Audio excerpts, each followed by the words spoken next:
Be conscientious. Be conscientious means to work with your heart, your mind, and your soul. You throw in everything into what you're doing. Champions, they throw in everything. It doesn't matter whether there's a party or there's a funeral, there's a wedding. They don't care. If I'm going to training, I'm going to training. If I'm going to see this, I'm going to do what I have to do. I'm not going to. You can't drag a champion to just become like a wandering generality, just reacting to everything. Oh, let's go and visit this person. Oh, let's go. No, you have to be conscientious. You wake up in the morning, you got to pray, you got to read, you got to study, you got to feed your mind. Have set times to do everything. So nobody can just call me and say, I just want to talk. No, I'm not talking to you. I look at my phone, I don't pick the call. You have to choose what calls you take. You have to choose when you take those calls. You can't just allow people to run your life for you and waste your hours, because that's your life. It is what you do with those hours that will determine what you become. So if you are not conscientious to put in the time into your business, if while you just you did what you did and you just well, if it happens, it happens. Is that what happened? No. You sat down and you were calculated and said, no, I need to do this, I need to do this, I need to do this. And as you did everything that you did, one by one, everything began to fall into place. And that's really what champions do. They're conscientious, they work hard, they put their heart and their soul into it. And let me tell you something, whatever you put your heart to will yield. Let me say that again. Whatever you put your heart to will yield. Why? Because your heart is your life. If you throw your life into anything, it will yield. It's just the nature of things. So at the end of the day, when you're committed to this and you put yourself on the line, let me tell you, when I started my business, I'd lost everything. Lost everything by 2006. I was broke. Couldn't pay my bills in England. £50 bill I couldn't pay. I'm on the phone and this lady's talking to me very rudely. Oh, Miss Ukoko, if you don't pay, we're going to cut you off. And I said, please give me some time. She said, if you don't pay, we're going to cut you off.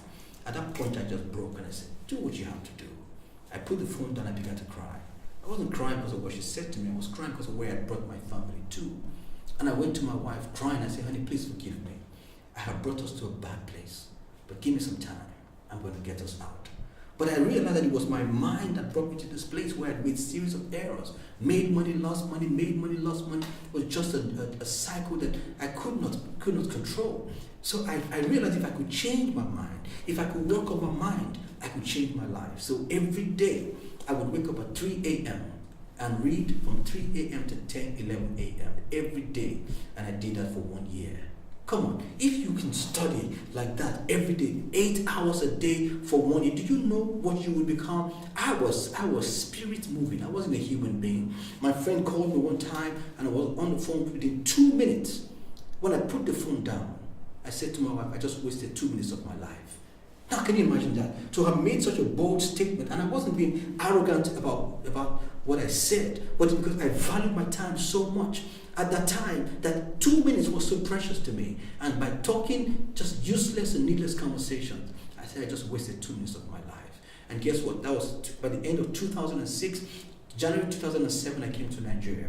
I was coming, my brother's a pastor as well in Warri, Pastor JD. And their church was celebrating their anniversary.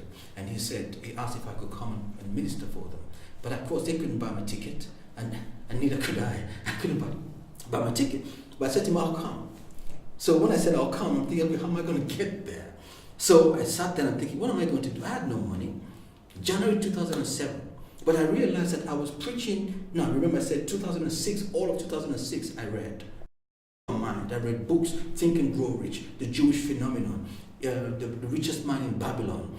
I read several books. If you saw me, I had books all laid out. So guess what? I was preaching in church January 7, 2007.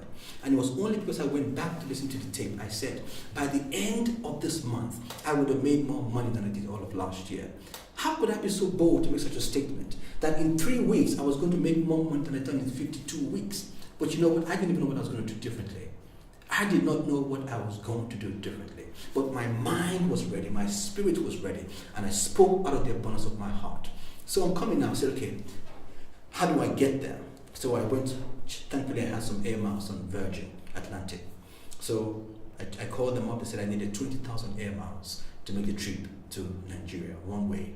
So I paid my tax, I think it was £65. I managed to pay that. So now guess what? I came on a one-way ticket to Nigeria. Didn't know how I was going to get back home, but I said I'm going. And I thought, oh, hang on, by the way, let me take my suit fabrics. And I picked my suit fabrics. And when I came, guess what? People saw my suit. Oh, I like your suit. Oh, I made them really measure me. And I measured them. Guess what? In 2 weeks, I made more money than I'd done all of 2006. And then I realized that there's so much power in the tongue. And it was from then I began to speak what I want to see.